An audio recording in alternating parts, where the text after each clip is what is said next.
Welcome to Housing After 60. I am Charles Odell. On this site, we analyze the math and the reality of senior housing to find your best options. Let's get started. Welcome to another deep dive from Housing After 60. Today we are looking at the equity harvest, based on our latest research at housingafter60.com. So let's just jump right in with this quote from our lead researcher, Charles. He really loves this one because, it just cuts right through the noise. This isn't about feelings, it's about cold, hard, first principles logic. Today, we're going to treat your home like what it is, a major financial asset. All right, here's the game plan for today. We're going to start with a problem a lot of you might be facing, then introduce a really powerful solution we've dubbed the equity harvest. From there, we'll get into the numbers, talk about the physical risks of just doing nothing, and then, and this is the best part, lay out 2 clear ways forward with a checklist to get you started. Okay, section 1. Let's talk about a situation that might feel, painfully familiar to a lot of you. It's the house-rich, cash-poor paradox. Yeah, we see this all the time, and honestly, it's a mathematical tragedy. You could be sitting on $1 million asset, your house, but you're still sweating the grocery bill, or what happens if the car breaks down. Your net worth looks great on paper, but your actual cash flow is, it's tight. That's a logic failure, and that's what we're here to fix. So how do you solve this paradox?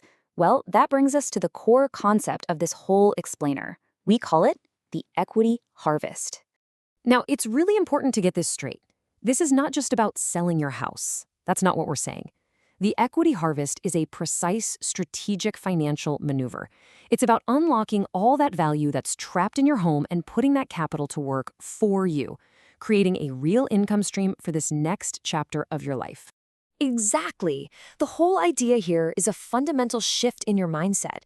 You're basically converting what's become a stagnant, high-cost asset, what we call dead bricks, into a living, breathing portfolio that literally generates a paycheck for you every single month. Okay, let's get into the fun stuff, the numbers. This is what really drives the whole strategy. Now, as we noted on the site, the full data tables are up on housingafter60.com, but we're going to break down the most important comparison for you right here, right now. Let's look at the math. Using a pretty typical $750,000 home as an example. If you keep it, our research shows that any appreciation you get is pretty much wiped out by your holding costs. Taxes, insurance, all those repairs. It becomes what we call a zero-yield asset that's actually costing you more than $26,000 a year just to own. But if you harvest that equity and invest it, even conservatively, you could be generating over $37,000 a year in new income. And here's the bottom line. The difference between those two choices is over $63,000 a year. Let that sink in. That's the annual improvement to your cash flow, to your quality of life. This isn't some small tweak. This is an absolutely life-altering financial shift. To put that number another way, if you decide to stay put for the memories, you're basically paying what we call a nostalgia tax of over $5,000 every single month. Now, as investors, we have to ask the hard question. Is any memory, any backyard view, really worth that kind of price tag? And you know what the best part is? The government has actually created a really powerful tool to help you do this. It's IRC Section 121. It allows a married couple to exclude up to $500,000 of capital gains from their taxes. This isn't some shady loophole. It's a specific rule designed to help homeowners just like you unlock their equity. Okay, so the financial case is pretty overwhelming, but that's really only half the story. The other half is about risk. In this next section, we need to talk about your house not as a home, but as a machine that is getting very close to the end of its useful life. So if your home was built back in the 70s or 80s, its core systems, we call it MEP for mechanical, electrical, and plumbing, they're likely at a critical failure point. We're talking about galvanized pipes that clog up, cast iron sewer lines that are prone to cracking, old insulation that's just bleeding energy, and 100-amp electrical panels that just can't keep up with modern life. These aren't maybes, they're eventual certainties. And just one of these failures can be an absolute financial catastrophe. The cost for what's called subsurface remediation, that's a fancy term for digging up your foundation to fix the pipes, can easily top $40,000. I mean, that's an expense that can wipe out years and years of savings in one shot. And this brings us to a really crucial point. Selling the house isn't just about cashing out your gains. It is about transferring risk. You are literally selling these massive, ticking time bomb liabilities to a new, younger buyer who has the income and the time horizon to absorb those future costs. It is probably the single smartest risk management move you can make right now. Okay, so let's say you're on board with the logic. The next question is, how do you actually do it? In this section, we're going to cover the two main paths you can take to execute the harvest. All right, so option one is the classic downsize. You sell the big house, you capture all that cash, and you move into a smaller, modern, way more efficient unit. This path really maximizes your cash and your simplicity. Then you've got option two. You can actually develop your property by building an accessory dwelling unit, or an ADU.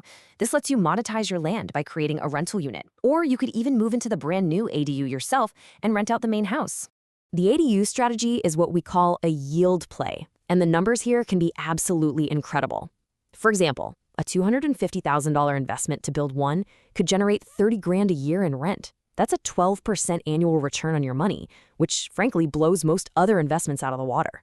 If you want the full technical breakdown on ADUs, we've got a super detailed guide for you on the housingafter60.com website. So we've covered the why and we've covered the how. Now in our final section, let's make this totally real. We're going to turn all these concepts into a concrete, step-by-step plan you can actually start working on today. Look, this doesn't have to be overwhelming if you just take it one step at a time. First, get a technical audit of your home. You need to know exactly what liabilities you're dealing with. Second, run the numbers with a CPA so you understand your true net proceeds after the sale. Third, you've got to find the right professional, ideally a senior real estate specialist.